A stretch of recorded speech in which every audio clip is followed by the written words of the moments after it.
बिस्मिल्लाहिर्रहमानिर्रहीम। लाखों करोड़ों दरूद नबी मुकर्रम हजरत मोहम्मद सल्लल्लाहु अलैहि वसल्लम पर और उनकी आल पर। स्टूडेंट्स, आई एम दसर Ali Sharif, your chemistry teacher.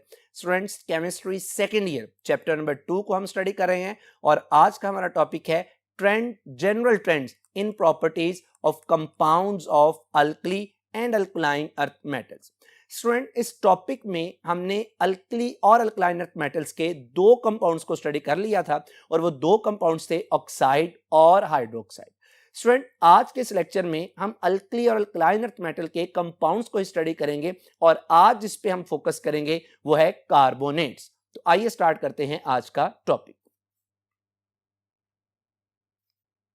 Ji students, general trends in properties of compounds of first A यानी alkali metals and second A यानी अल्कलाइन अर्थ मेटल्स, और आज जो हम डिस्कस करेंगे that is carbonate. Students, carbonate की अगर बात की जाए तो जनरली हम इनको लिखते हैं that is CO3 -2, that is carbonate.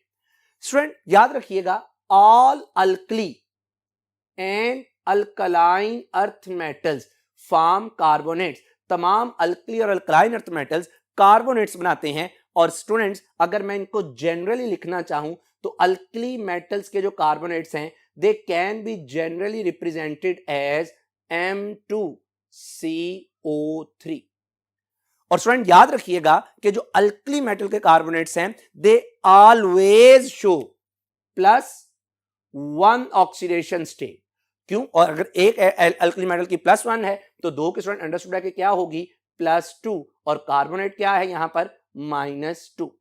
इसी तरह स्टूडेंट हम अल्कलाइन अर्थ मेटल के कार्बोनेट्स की बात करें तो they can be generally represented as MCO3। और स्टूडेंट याद रखिएगा कि इनमें अल्कलाइन अर्थ मेटल की जो ऑक्सीडेशन स्टेट है दैट इज ऑलवेज +2 और कार्बोनेट की क्या है -2।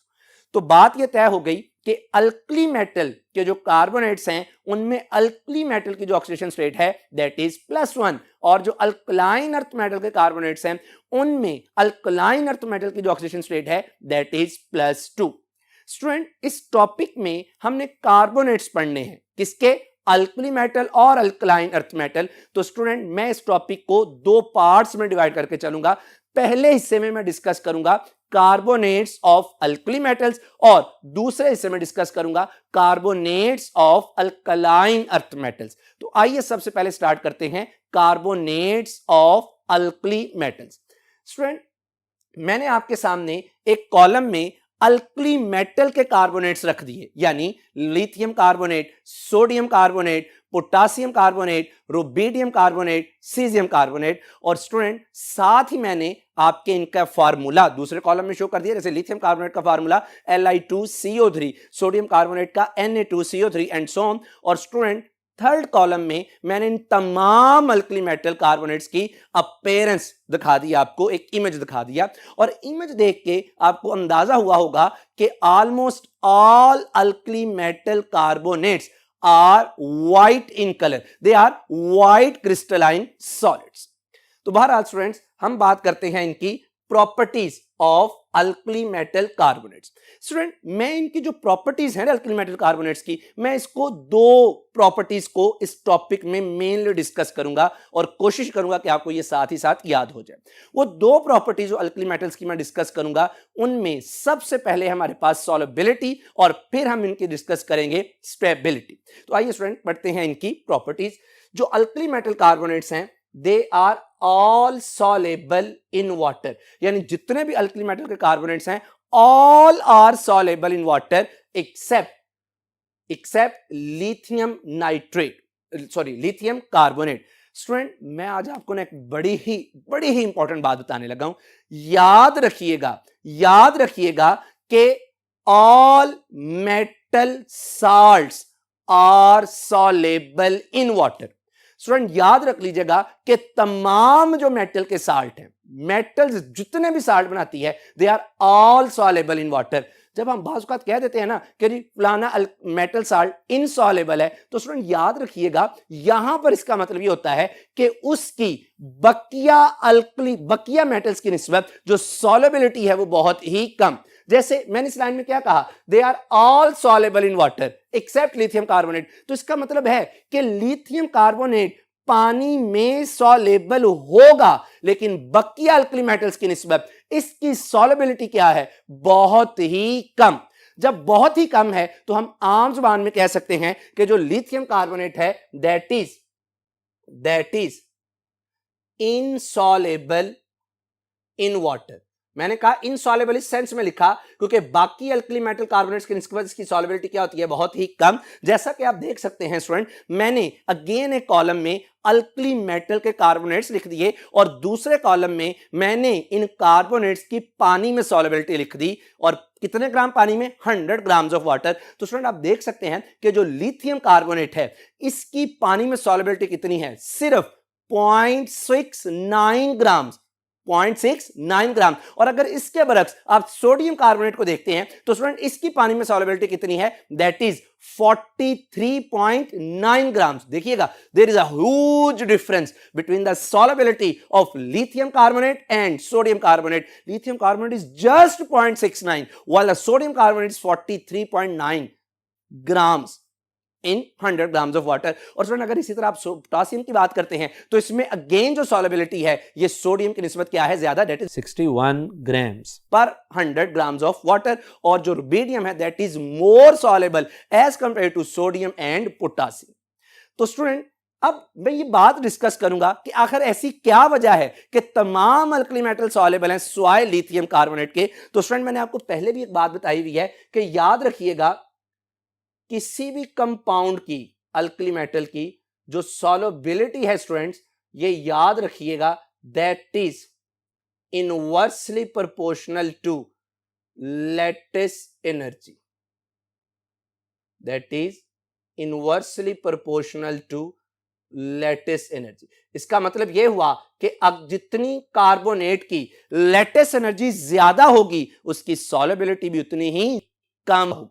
अब स्टूडेंट आपको यह बात भी पता है कि जो लेटेस्ट एनर्जी है that is directly proportional to charge density and charge density is equal to charge over size. अब स्टूडेंट इसका क्या मतलब है कि लिथियम का अपने ग्रुप में साइज सबसे छोटा है। साइज सबसे छोटा होने की वजह क्या है, साइज सबसे छोटा होने का मतलब क्या है कि जब साइज छोटा होगा तो इसकी चार्ज डेंसिटी ज्यादा होगी। जब स्टूडेंट चार्ज डेंसिटी ज्यादा होगी तो लैटिस एनर्जी ज्यादा होगी। जब लैटिस एनर्जी ज्यादा होगी तो सॉल्युबिलिटी क्या हो जाएगी, कम हो जाएगी। लेकिन जब आप डाउन द ग्रुप जाते हैं तो साइज के बढ़ने की वजह से, लैटिस एनर्जी कम होने की वजह से इसकी सॉल्युबिलिटी क्या कर जाती है, इंक्रीज कर जाती है। तो स्टूडेंट ये तो बात मैंने कर दी आपके साथ सॉल्युबिलिटी। दूसरी जो स्टूडेंट हम इसमें प्रॉपर्टी डिस्कस करेंगे वो क्या है, they are stable towards heat except lithium carbonate, यानी all alkali metals are stable towards heat, यानी हीट करने से वो डिकंपोज नहीं होते, लेकिन किसके, लिथियम कार्बोनेट के। और जब आप स्टूडेंट्स लिथियम कार्बोनेट को हीट करते हैं तो लिथियम कार्बोनेट डिकंपोज हो जाता है, किसमें, लिथियम ऑक्साइड में Li2O, और स्टूडेंट साथ बनाता है क्या चीज, कार्बन डाइऑक्साइड। इसके बरक्स जो स्टूडेंट दूसरे अल्कली मेटल्स हैं, कार्बोनेट्स हैं, जैसे M2, स्टूडेंट मैंने यहां पे M एक जनरल लिख दिया, विच में B sodium, potassium, rubidium. Student जब आप इनको हीट करते हैं तो स्टूडेंट हीट करने से यहां से कोई भी रिएक्शन नहीं होता। अब स्टूडेंट यहां पे भी ये बात समझने वाली है कि सर ऐसी क्या बात है कि लिथियम डिकंपोज हो जाता है लेकिन बकिया अल्कली मेटल डिकंपोज नहीं होती। तो जरा गौर कीजिएगा, अब मैं क्या बात करने लगा हूं, the decomposition is made easy, यानी डिकंपोजिशन आसान हो जाती है because the electrostatic attraction in converting from carbonate to oxide is considerable. Student मैंने यहां पे एक बात ये की, अगर आप जरा देखिएगा, मैं आपको आसानी से एक बात समझाता हूं कि मेरे पास लिथियम कार्बोनेट है।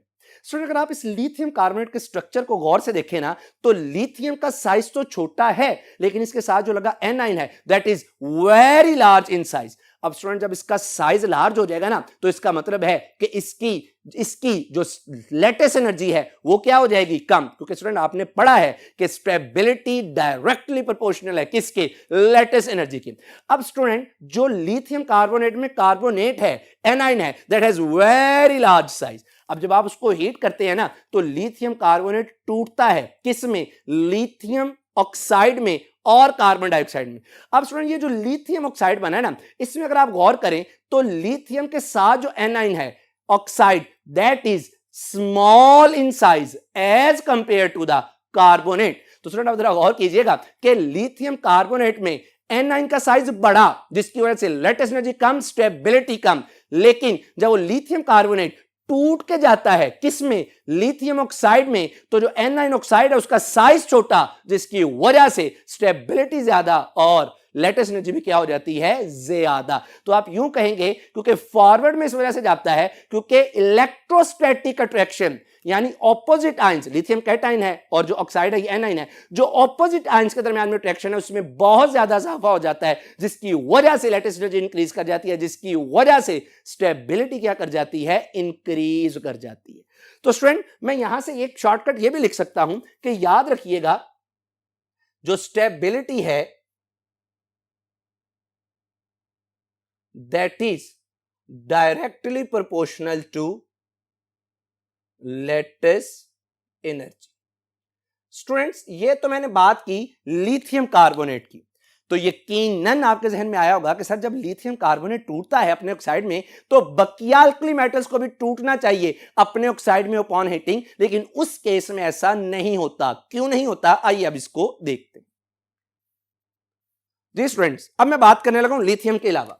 In case of large cation like potassium, sodium, potassium, rubidium, यानी कि अगर हम पोटासियम की बात करें, in potassium carbonate the gain in electrostatic attraction is relatively much less and the decomposition is difficult। तो स्टूडेंट मैंने यहां पे एक बात आपसे ये कहने की कोशिश की है कि जब आप बात करते हैं ना पोटासियम कार्बोनेट की, तो स्टूडेंट पोटासियम कार्बोनेट में जो कार्बोनेट है नो डाउट उसका साइज क्या है, इंक्रीज कर गया।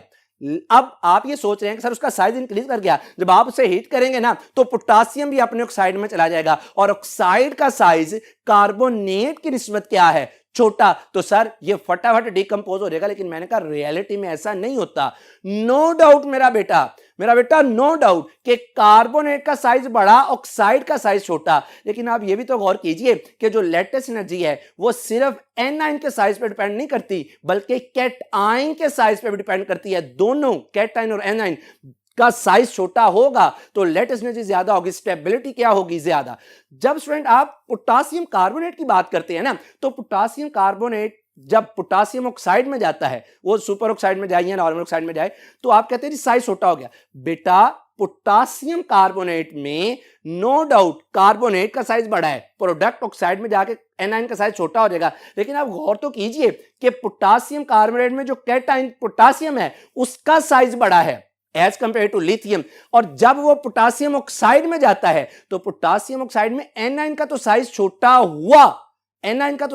हुआ, लेकिन जरा गौर कीजिएगा जो आपके पास कैटाइन पोटासियम है उसका तो साइज उतना ही रहा। तो नतीजा क्या निकला कि सर बात यह तय हो गई कि पोटासियम कार्बोनेट टूट के अपने ऑक्साइड में नहीं जाएगा या सोडियम कार्बोनेट टूट के अपने ऑक्साइड में नहीं जाएगा।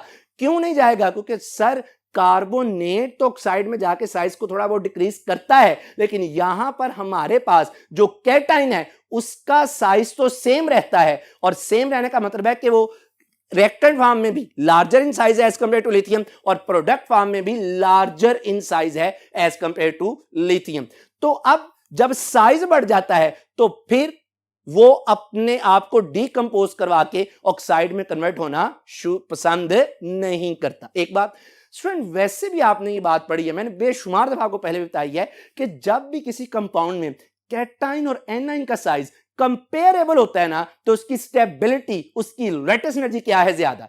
अभी मैंने क्या कहा कि कार्बोनेट का साइज बड़ा है, देख भी सकते हैं आप, मैंने कहा कार्बोनेट का साइज बड़ा है, तो साथ ही साथ पोटासियम जो कैटाइन है उसका साइज भी क्या कर गया, इंक्रीज। अब दोनों के साइज क्या हो गए, कंपेरेबल, जिसकी वजह से जिसकी वजह से इनमें स्टेबिलिटी, इनकी लेटेस्ट एनर्जी क्या कर जाती है, इंक्रीज, जिसकी वजह से ये खुद को डिकम्पोज नहीं करवाते।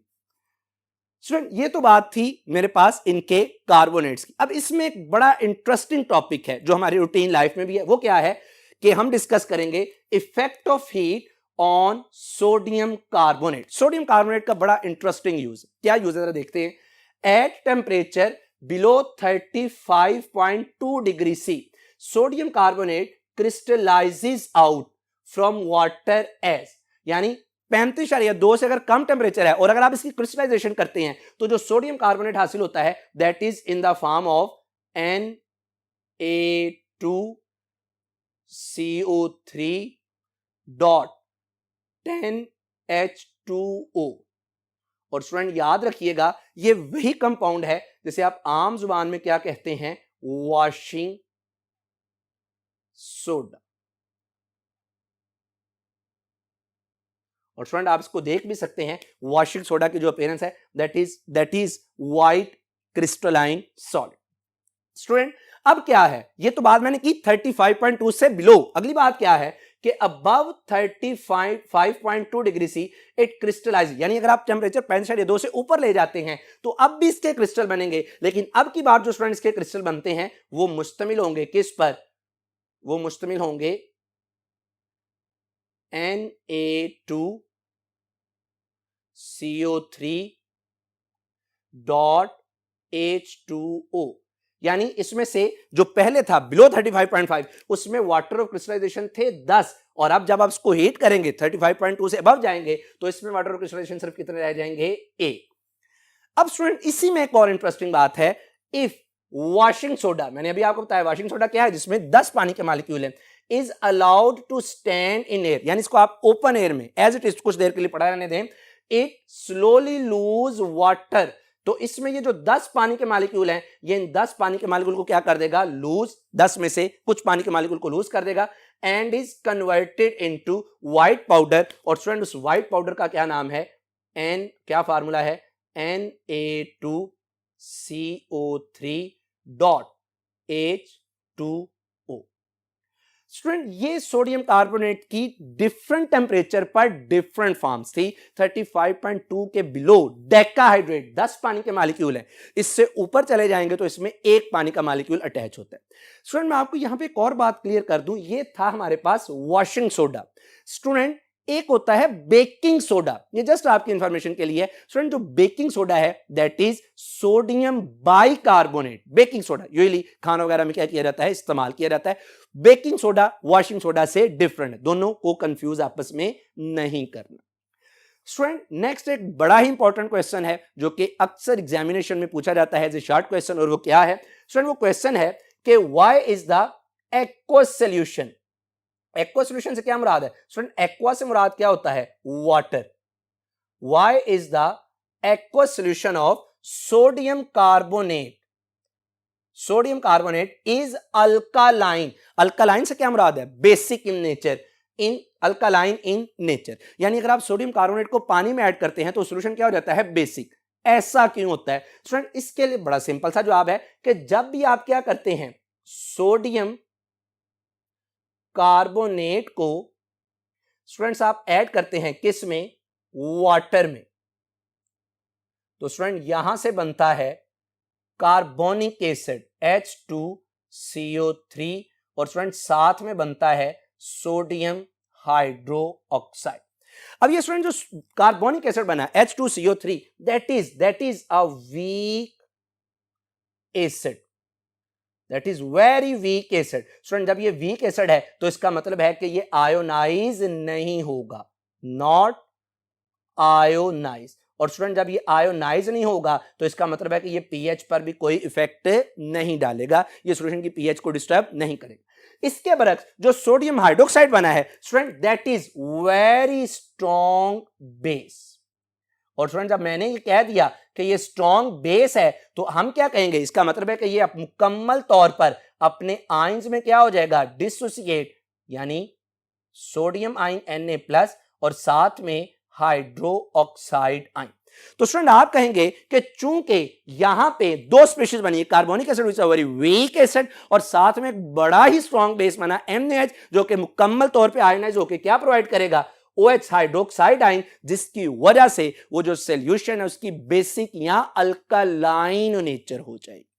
तो स्टूडेंट ये मैंने आपके साथ जरा डिटेल से डिस्कस किया carbonates of alkali metals.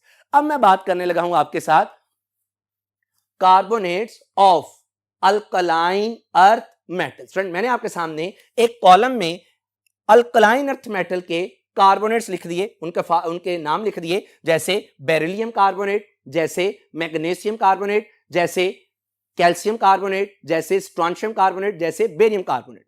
Student दूसरे कॉलम में मैंने इन कार्बोनेट्स के आपके सामने फार्मूले लिख दिए और स्टूडेंट तीसरे में मैंने इन कार्बोनेट्स की आपके सामने अपीयरेंस दिखा दी और आपको अंदाजा हो गया होगा कि जितने भी अल्कलाइन अर्थ मेटल्स है again they are white crystalline solids. Student जैसे मैंने अल्कली मेटल के कार्बोनेट्स को दो तरह से डिवाइड करके पढ़ा, एक उनकी सॉल्युबिलिटी को, दूसरा उनकी स्टेबिलिटी को, यहां पे भी मैं अल्कलाइन अर्थ मेटल के जो कार्बोनेट्स हैं इनको दो रिस्पेक्टिव से डिस्कस करूंगा, एक इनकी सॉल्युबिलिटी और दूसरा इनकी स्टेबिलिटी। तो आइए स्टार्ट करते हैं पहले इनकी solubility. Student the alkaline earth metal carbonates are very slightly soluble in water with the solubility decreasing down the group. Student, while with the solubility decreasing down the group, यानी down the group जाते हुए इनकी solubility क्या करती है, decrease करती। अब student क्यों डाउन द ग्रुप जाते हुए सॉल्युबिलिटी डिक्रीज करती है, अगर आप गौर करें तो मैंने एक तरफ अल्कलाइन अर्थ मेटल के कार्बोनेट्स लिख दिए और स्टूडेंट दूसरी तरफ मैंने इनकी पानी में सॉल्युबिलिटी लिख दी।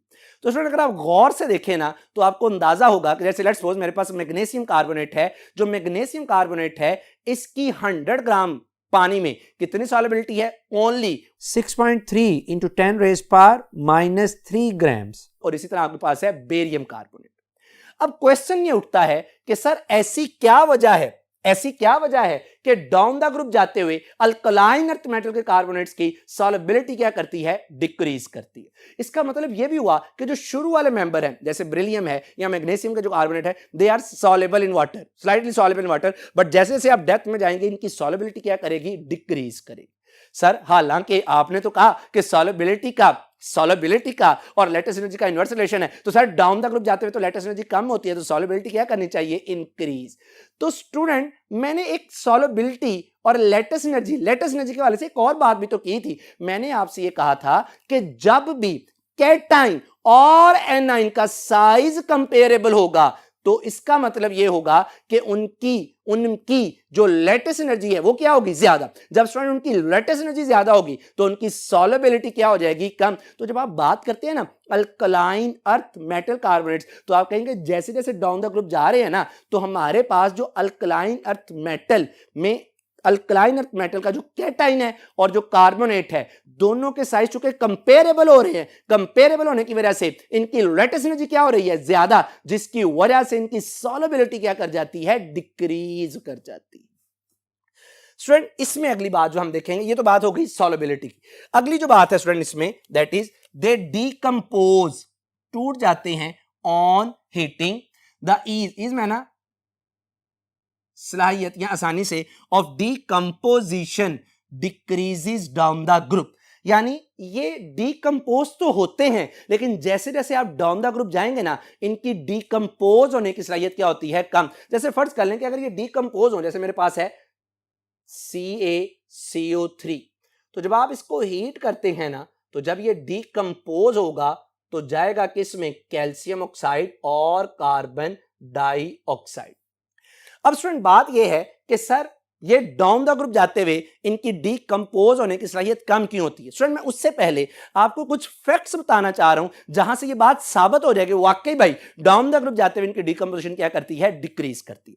स्टूडेंट अब वो डिक्रीज कैसे करती है, जरा गौर कीजिएगा। अगर मैं मैग्नीशियम कार्बोनेट की बात करूं ना तो it decomposes at 540 degree C, और जब मैं बात करता हूं कैल्शियम कार्बोनेट की, it decomposes at 900 degree C. Student जरा गौर कीजिएगा, 540 से कितना हो गया 900। और अगर मैं बात करता हूं स्ट्रोंशियम कार्बोनेट की, it decomposes at 1280 degree C. तो आप गौर कर रहे हैं कि जैसे जैसे आप ग्रुप में टॉप टू बॉटम जा रहे हैं, इनका डिकम्पोजिशन टेम्परेचर इंक्रीज कर रहा है। मतलब ये डिकम्पोज तो हो रहे हैं but at high temperature. High temperature पर डिकम्पोज होने का मतलब है कि ये अपनी डिकम्पोजिशन करवाना पसंद नहीं करते।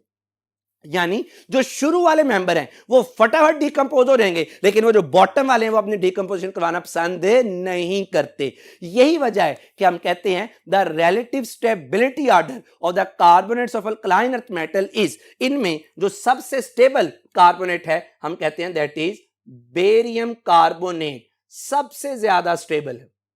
दूसरे नंबर पर फिर हम कहते हैं स्ट्रोंशियम कार्बोनेट, फिर स्टूडेंट हम कहते हैं कैल्शियम कार्बोनेट, और स्टूडेंट एंड पे हम क्या लिख देते हैं मैग्नीशियम कार्बोनेट। इसका मतलब यह हुआ कि मैग्नीशियम कैल्शियम कार्बोनेट तो इजीली डिकम्पोज हो सकते हैं, लेकिन बेरियम या स्ट्रोंशियम कार्बोनेट इजीली डिकम्पोज नहीं होते।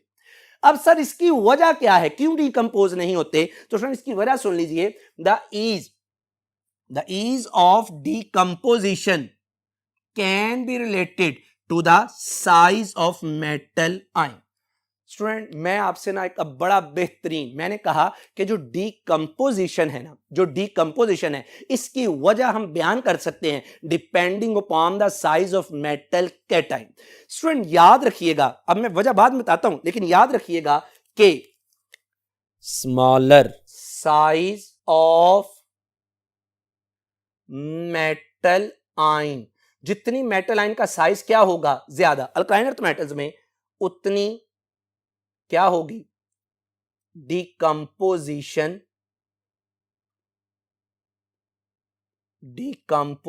उतनी ही क्या हो जाएगी इजी हो जाएगी। अब क्यों सर ऐसे होता है जरा गौर कीजिएगा। स्टूडेंट लेट्स सपोज मेरे पास बेरिलियम कार्बोनेट है। स्टूडेंट जब आप बेरिलियम कार्बोनेट की बात करते हैं ना, तो बेरिलियम का अपने ग्रुप में साइज सबसे छोटा है Be2+, और जब आप इसको कार्बोनेट के साथ लिखते हैं तो carbonate has very large size as compared to the beryllium. अब स्टूडेंट जरा गौर कीजिएगा, फजान्स रूल आपको फर्स्ट चैप्टर में पढ़ाए हैं। अब जो बेरिलियम है, जो मेटल कैटाइन है, इसका साइज क्या है छोटा, जो एनाइन है कार्बोनेट उसका साइज क्या है बड़ा। अब स्टूडेंट होगा क्या कि चूंकि मेटल कैटाइन का साइज छोटा है, एनाइन का साइज बड़ा है, तो जो मेटल कैटाइन है वो कार्बोनेट यानी एनाइन को हाईली क्या कर देगी, पोलराइज कर देगी। हमने पढ़ा था कि जितना कैटाइन का साइज छोटा होगा, जितना एनाइन का साइज बड़ा होगा, कैटाइन की एनाइन को पोलराइज करने की सलाहियत उतनी ज्यादा होगी। अब जब कैटाइन उसको जितना ज्यादा पोलराइज करेगा, स्टूडेंट याद रखिएगा, उतना कार्बन ऑक्सीजन का बॉन्ड टूटना आसान हो जाएगा। अब जितनी जल्दी कार्बन ऑक्सीजन बॉन्ड टूटेगा, इसका मतलब है जैसे कार्बन ऑक्सीजन बॉन्ड टूटेगा वहां से कार्बन डाइऑक्साइड, बाकी 2 ऑक्सीजन बचे तो कार्बन डाइऑक्साइड की शक्ल में रिलीज हो जाएगा, और वो जो कार्बन ऑक्सीजन से टूट के एक ऑक्सीजन आई है वो हमारी अल्कलाइन अर्थ मेटल के साथ क्या हो जाएगी, कंबाइन, और रिस्पेक्टिव क्या बन जाएगा, ऑक्साइड। तो स्टूडेंट बात यह तय हुई कि ग्रेटर द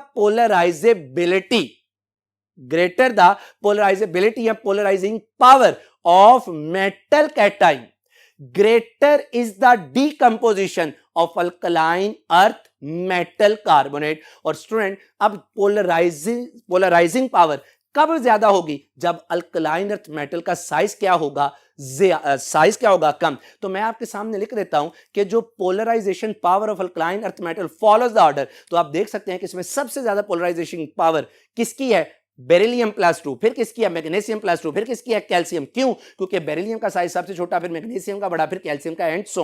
तो जितना साइज छोटा उतनी पोलराइजिंग पावर ज्यादा, और उतने उसके डीकंपोज होने के चांसेस क्या होंगे, ज्यादा। जब आप ग्रुप में बॉटम पर जाते हैं, साइज मेटल कैटाइन का इंक्रीज कर जाता है, जिसकी वजह से उसकी पोलराइजिंग पावर कम हो जाती है, जिसकी वजह से मेटल कार्बोनेट की डीकंपोजिशन क्या हो जाती है, मुश्किल हो जाती है।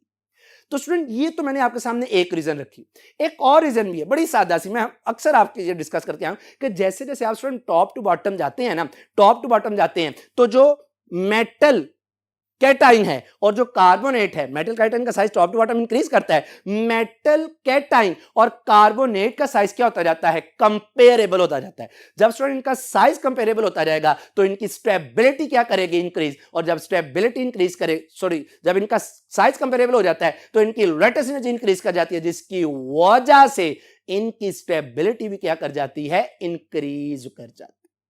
तो स्टूडेंट यहां तक तो मैंने आपके सामने बड़ी डिटेल से डिस्कस करने की कोशिश की अल्कली और अल्कलाइन अर्थ मेटल के कार्बोनेट्स को। अब मैं अपने इस तमाम टॉपिक, जितना भी मैंने ये टॉपिक पढ़ाया, इसको सम अप करने जा रहा हूं। तो आप देख सकते हैं सम अप में कि मैंने एक तरफ एक कॉलम की शक्ल में अल्कली मेटल के कार्बोनेट्स लिख दिए, दूसरी तरफ मैंने इनकी सॉल्युबिलिटी लिख दी, और तीसरे कॉलम में मैंने इनकी स्टेबिलिटी लिख दी। तो student, all alkali metal carbonates are soluble in water except lithium carbonate। तो आप देख सकते हैं कि solubility वाले कॉलम में मैंने लिख दिया कि lithium carbonate is insoluble while sodium carbonate, potassium carbonate, rubidium carbonate are soluble in water।